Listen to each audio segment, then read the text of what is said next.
এখন আর পিছিয়ে নয়, সময়ের সাথে সাথে নিজ অর্থায়নে গ্রামকে উন্নয়নের দিকে এগিয়ে নিয়ে যাচ্ছেন মেম্বার পদপ্রার্থী মোহাম্মদ আলিমুদ্দিন।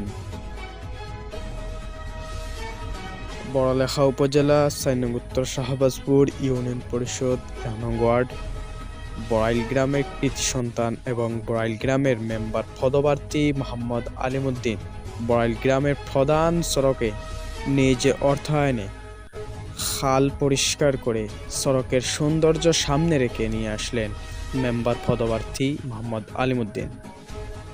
শুধু এখানেই শেষ নয়, তিনি বলেন, গ্রামের আনাচে কানাচে যে কোনো অসুবিধার ক্ষেত্রে সব সময় প্রস্তুত থাকবেন গ্রামবাসীকে নিয়ে মেম্বার পদপ্রার্থী মোহাম্মদ আলিমুদ্দিন।